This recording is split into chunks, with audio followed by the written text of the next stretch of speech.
Bonsoir, vous êtes dans l'Africa Newsroom, ravi de vous retrouver. Au sommaire de cette émission, le gouvernement burundais adopte un projet de révision de la Constitution. La nouvelle mouture pourrait permettre au président Pierre Nkurunziza de briguer dès 2022 nouveau mandat de 7 ans, ce qui le maintiendrait au pouvoir jusqu'en 2034. Étape clé du développement des entreprises, la recherche de financement relève souvent du parcours du combattant pour les petites et moyennes entreprises africaines et est pointé du doigt un secteur bancaire inadapté. Illustration au Togo où les PME souffrent aussi d'un accès très limité au secteur financier formel. Et dans notre Zoom culture et société, le lancement en Tunisie d'un observatoire du patrimoine culturel. Il a été lancé par Édifice et Mémoire, une organisation qui regroupe des lanceurs d'alerte qui œuvrent dans la conservation du patrimoine culturel. C'est à suivre dans la dernière partie de cette émission. Voilà pour les titres et pour en débattre sur ce plateau, Marcel Effon, coach, motivateur, fondateur d'Impact Plus. Bonsoir. Bonsoir madame. Sur ce plateau, également notre éditorialiste Alfred Chango. Bonsoir Alfred. Merci Zaraou. Je suis très heureux de vous retrouver autour de ce plateau et puis à mes très chères téléspectatrices. Merci de leur accueil bienveillant. Commençons par l'actualité politique.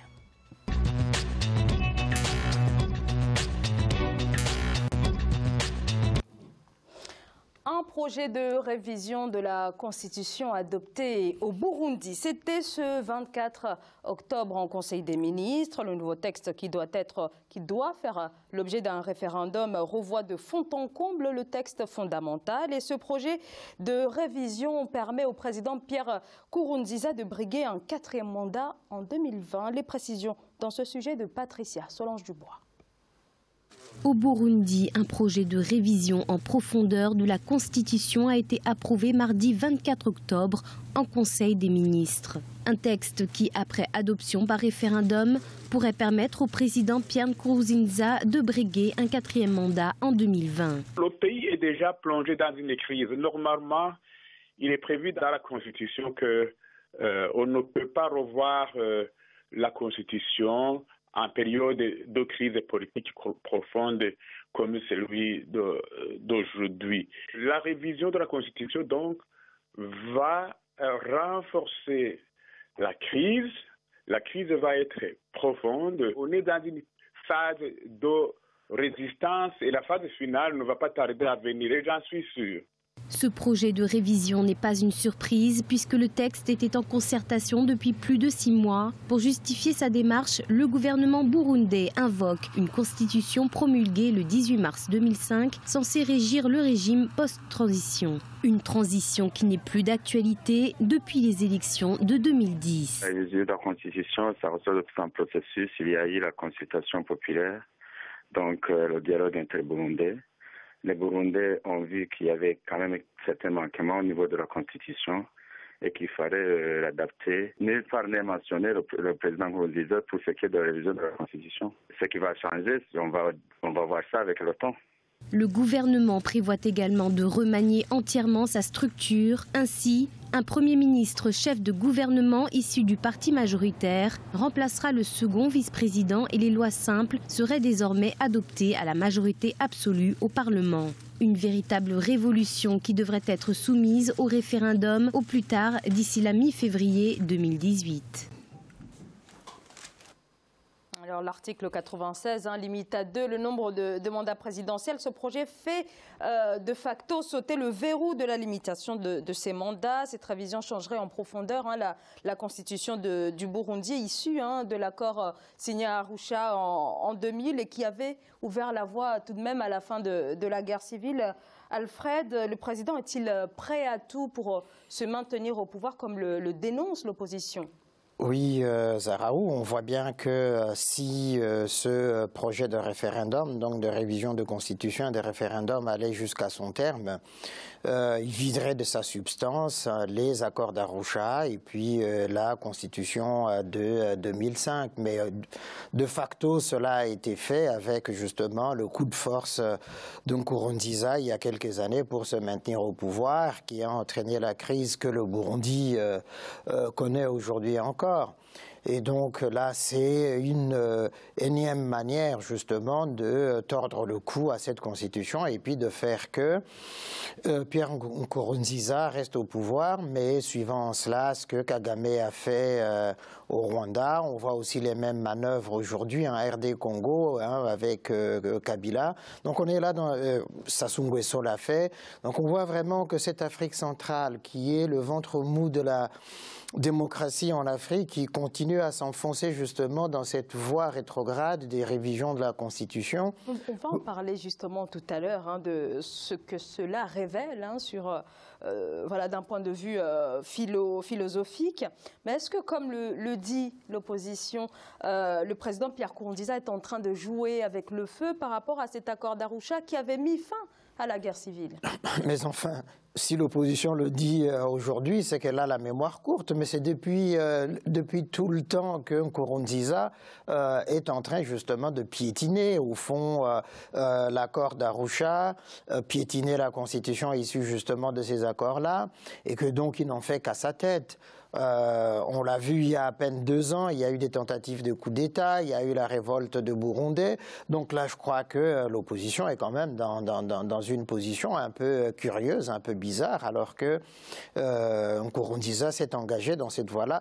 Le bras de fer que connaît le Burundi aujourd'hui entre l'opposition, la société civile qui a écarté beaucoup d'intellectuels, des journalistes, d'opposants qui sont partis en exil ou d'autres tués au Burundi, mais c'est exactement cela que confirmerait justement cette tentative nouvelle justement de modifier radicalement la Constitution. Marcel Effon? Oui, je crois, lorsqu'on est un observateur averti de l'actualité politique, moi ça ne me surprend guère que Nkurunziza décide de modifier la Constitution. Encore que lorsqu'on observe un peu, il a passé beaucoup de moments turbulents, il n'a pas vraiment eu le temps de diriger, et maintenant que la calmie revient, il a très bien envie alors de rempiler, mais cette fois-ci 7 ans 2 fois. Et à chaque fois, moi je me pose la question, tout à l'heure j'ai entendu parler, mais rebelote pourquoi? Les chefs d'État africains, c'est à croire aujourd'hui que la taille ou le challenge se mesure à la tête de leurs ambitions. Aujourd'hui, c'est bien, il y a la paix, la calmie qui est revenue au Burundi, mais après beaucoup de temps de tumulte. Et la question c'est, Nkurunziza va refaire 14 ans de mandat, et pour faire quoi? Et je me pose la question, quel est le contenu de son programme? Et tout le monde attaque effectivement la révision de la Constitution, mais la révision de la Constitution s'impose à chaque fois que les peuples sont en train de mûrir. Partout en Afrique aujourd'hui, on constate que les constitutions ont besoin d'être révisées parce que les contextes dans lesquels ces constitutions ont été écrites sont déjà dépassés et l'actualité moderne veut... Là, je ne suis pas d'accord avec votre analyse dans la mesure où le fait de modifier la Constitution proposé par les présidents qui sont au pouvoir, ça se fait toujours, en règle générale, quand on regarde ce qui se passe, c'est quand le président sait qu'il arrive au terme de ses 2 mandats constitutionnels, qu'il veut modifier la Constitution, et le peuple n'a rien à voir là-dedans, puisqu'on ne lui demande pas son avis. Ça, c'est d'un. De 2, modifier la Constitution, ça n'est interdit à personne. Simplement, il y a dans toute Constitution des éléments qui sont intangibles et inamovibles. Là, l'article 96, qui limitait les mandats à 2 mandats pour un président, le levier va sauter, et dans la plupart des cas, dans la plupart des pays qui ont modifié les constitutions, c'est toujours cet article. On a vu ce que ça a entraîné au Burkina Faso. On a vu ce que ça a donné au Burkina Faso. Marcel Effon, vous n'êtes pas d'accord avec le fait que ce sont des modifications opportunistes? Voilà, je ne veux pas que les modifications continuent d'être opportunistes. Et c'est pourquoi je ne voudrais pas que le débat soit posé sur la révision de la Constitution. Parce que la révision de la Constitution, ça va toujours s'imposer dans 5 ans, dans 10 ans, même chaque année s'il le faut. Les peuples évoluent, il faut modifier la Constitution, parce que la Constitution... C'est un argument qui ne tient pas la route. Non, laissez-moi... Prenons les États-Unis. Laissez-moi finir. La Constitution des États-Unis est là. Quel est ce chef d'État américain qui modifie la Constitution au gré de ses humeurs? Aucun d'entre eux, parce que il consacre en quelque sorte la sacralité de la Constitution. En Afrique, parce que les chefs d'État africains n'ont pas cette culture-là de la sacralité de la parole et de l'action publique, ils modifient les constitutions suivant leurs humeurs. Et c'est d'ailleurs la raison pour laquelle que je voudrais qu'on ramène le débat à la rationalité. Parce que quand vous donnez l'exemple des États-Unis, le plus vieux de ceux-là qui ont fait la Constitution des États-Unis avait 27 ans.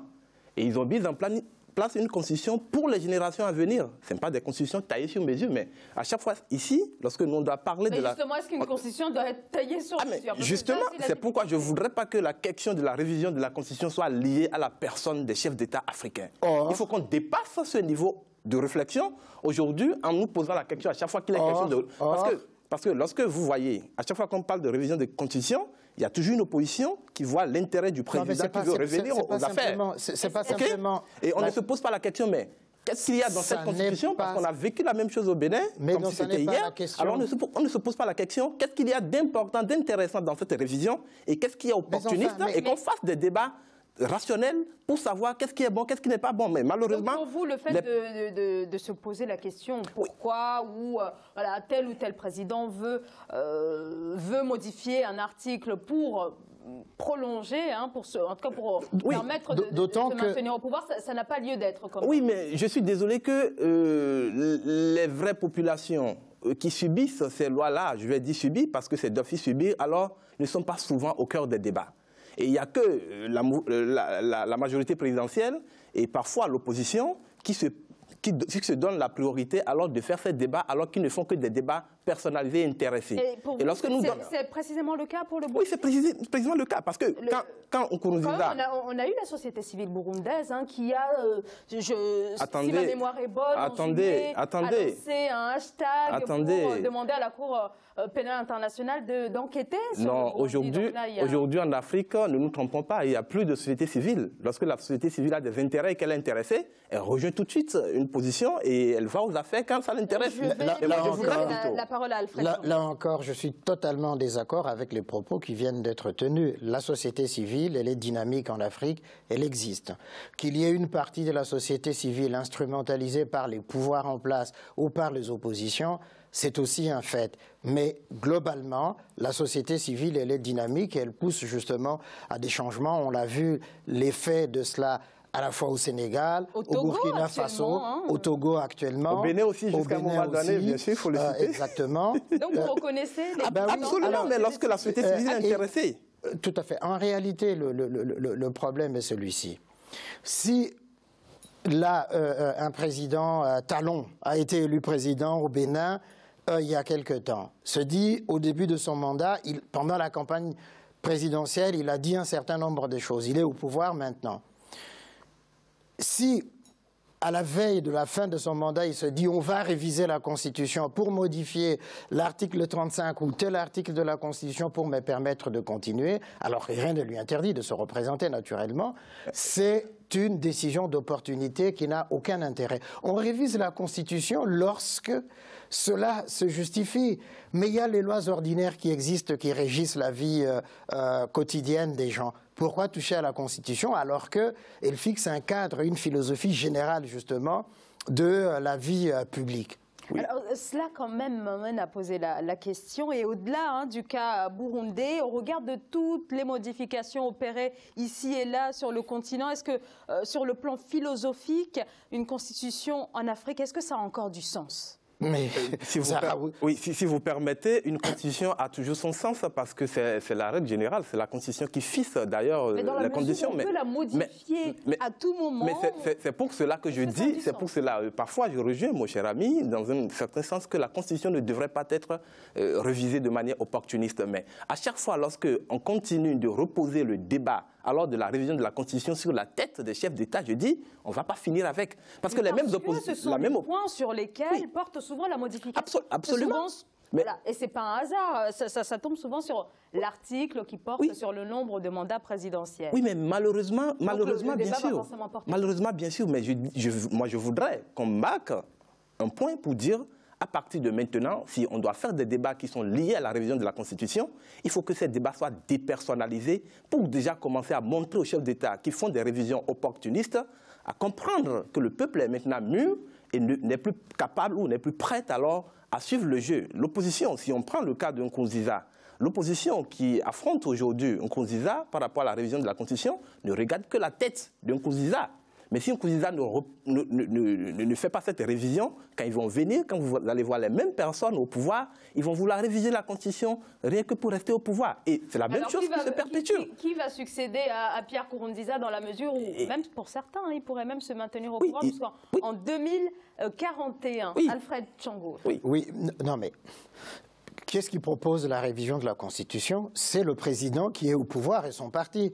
L'opposition n'a aucune maîtrise du calendrier de débat autour de la Constitution. La réalité, c'est là partout en Afrique. C'est le président qui est en activité et son parti qui propose la révision de la Constitution pour le maintenir au pouvoir. Il faut que nous ayons cela présent à l'esprit. Pour le Burundi, c'est exactement pareil parce que Nkurunziza a réussi à museler totalement son opposition. Beaucoup de membres de l'opposition sont en exil aujourd'hui et ils n'ont pas les moyens justement de le contenir dans l'esprit même de la loi, dans l'esprit de la Constitution. Sinon, il envoie ses milices, les Imbonerakure, soit la police ou la gendarmerie pour brimer l'opposition. Donc cette opposition n'a pas les moyens de sa politique ou de son combat aujourd'hui. Ce qui veut dire, effectivement, si on allait jusqu'au terme de cette proposition de modification de la Constitution et de référendum l'année prochaine, c'est que très clairement, Nkurunziza va encore se représenter en 2020 et continuer de cette manière-là. À moins qu'il n'y ait une insurrection vraiment populaire, là pour le coup, que le peuple burundais prenne son destin en main disant « ça suffit maintenant Nkurunziza, vous dégagez, il nous faut d'autres personnes ». À ce moment-là, peut-être que la question de la modification de la Constitution va s'arrêter à ce niveau-là et puis on en discutera dans la sérénité, mais dans les circonstances actuelles, c'est impossible. Alors, une dernière question quand même, avant de marquer la pause. Depuis le déclenchement de la crise en avril 2015, c'est entre 500 et 2000 victimes, plus de 420 000 Burundais en exil selon l'ONU. En 2015, l'Union africaine avait voté l'envoi de troupes sur le sol burundais, mais est ensuite revenue sur sa décision. Est-ce que c'était une erreur ? Alors, avant d'aborder la question, moi, je suis quand même tenté de revenir sur une affirmation quand même de M. Alfred que je partage, mais avec quelques nuances. Parce que on dit, alors, après Nkurunziza, ou si Nkurunziza ne réussit pas à modifier la Constitution, on va avoir une nouvelle génération qui va s'asseoir et réfléchir au mieux les choses. Mais quand est-ce qu'on va finir avec ce débat? Partout où il y a des échauffourées en Afrique, c'est le même discours que nous tenons. Ça finit par devenir un discours alors de victime. À quand maintenant la responsabilité des peuples africains? Moi, je me pose la question.